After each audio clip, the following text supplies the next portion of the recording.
Alright, last type of molecules we're going to look at here, acids and bases. Now thankfully we're not going to go through all of the acid-base chemistry here. We will very briefly talk about that later. We are just going to talk about naming stuff. And we're going to start here with bases because they are by far the simplest ones we're going to look at. The only bases we are going to consider are molecules that have the hydroxide ion in them. Now there are other kinds of bases that exist, but these are what we would call the strong bases. This is what people normally think of when they think of a base. And the way that these are named is simply using the exact same rules that we had for polyatomic ions before, because hydroxide is in fact just a polyatomic ion. And so the name is just, how you would name these is just take the name of the metal and then stick hydroxide at the end. So sodium hydroxide is just this, NaOH, sodium hydroxide.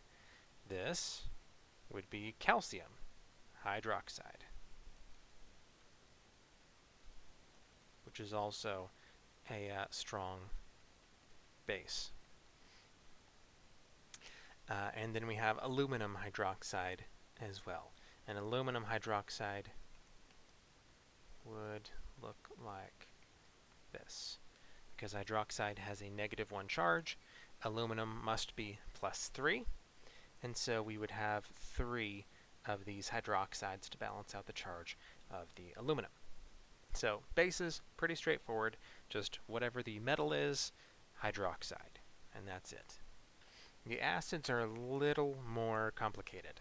So we have 2 separate kinds of acids that we're going to look at here, and each of them have their own naming conventions. We're going to look at binary acids and oxy acids. And they're going to be fairly analogous to what we did with ionic compounds. Although I'm not saying that these are ionic compounds, they kind of sort of are, but they are in a classification all their own. And so with a binary acid, what we're going to have is some nonmetal bonded with hydrogen. Thinking back to what we saw with ionic compounds, we usually had, or not usually, we always had a metal with a nonmetal. With these acids, what we're doing is we're essentially replacing the metal with hydrogen. So the hydrogen takes the place of the metal. So with binary acids, it is always hydrogen and a single non-metal. When we're naming these molecules, their names always start with hydro. This is how we distinguish them from the oxy acids that we're going to see in just a second. Oxy acids never start with hydro. So binary acids, where it's just hydrogen and one other nonmetal, they start with hydro. You then take the name of the nonmetal, replace the ending with ic, so IC, place the ending with ic, and then stick the word acid at the end. So chlorine bonded with hydrogen becomes hydrochloric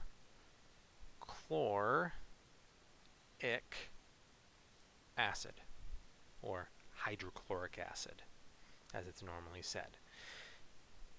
HF, hydrogen bonded with fluorine, is hydrofluoric acid.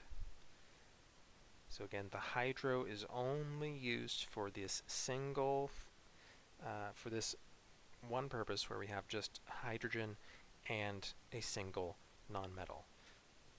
So then hydrogen with bromine, think about for a second what you think the name will be for that.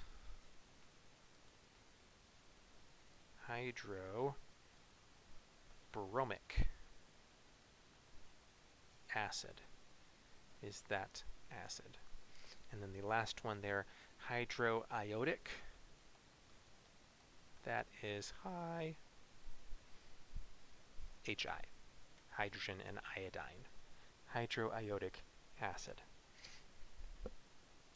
So again, binary acids always start with hydro. And by the way, all of the acids we're looking at will always end with the word acid as well. So the rest of it might be different, but both of the different kinds of acids we're going to look at will end with the word acid. So the other type of acid are oxyacids. So the difference again between binary acids and oxyacids is that oxyacids have hydrogen bonded with a polyatomic ion, whereas the binary acids had hydrogen bonded with a single nonmetal. So when we're naming these acids, we're going to base the naming off of the polyatomic ion that's being used, off of the oxyanion that is in the molecule. So if we have hydrogen bonded to nitrate, for example, so remember nitrate here, that is a NO3 minus, the oxyanion from the table that we saw in the last video. This is going to become nitric acid, because if the oxyanion ends with 8, we're going to swap out the 8 with ic. If the oxyanion ends in ite, I-T-E, we're going to swap that out with us, O-U-S. So in the case of hydrogen with nitrate, that just becomes nitric, and then again we always stick acid at the end. Chlorite bonded with hydrogen becomes chlorus. So the ite becomes us, chlorus acid. This one here, we have, this one is kind of breaking the rules a little bit, because this is phosphate, and so it seems like it should be phosphic.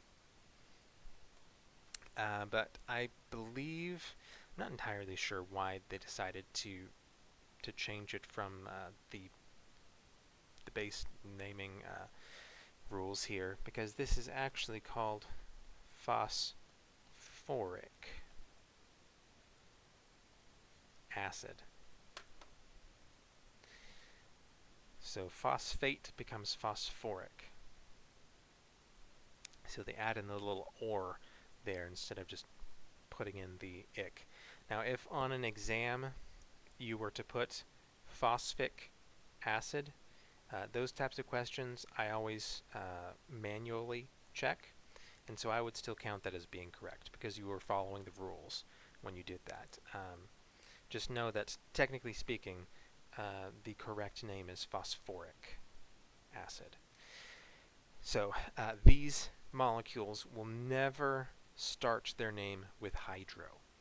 If it's more than just hydrogen in a single nonmetal, it is always going to be following this rule here, where you take the ending of the oxyanion and replace it with a new ending.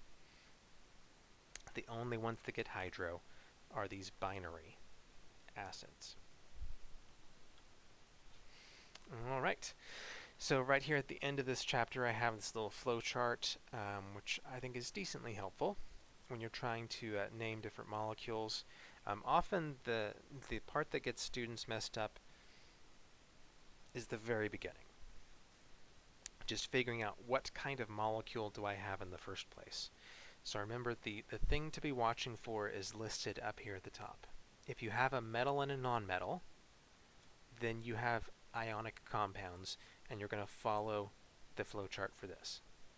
If your molecule is only nonmetals, so no metals present, then you're going to be following the molecular rules, and so you would do this. If you have hydrogen and one or more nonmetals, then you have an acid, and you'll follow these rules.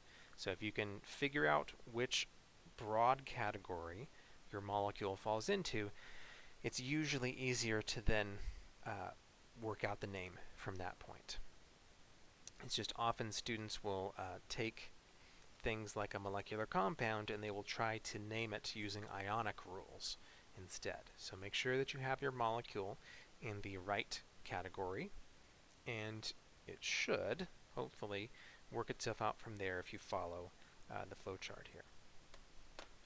Alright, that is it for this chapter.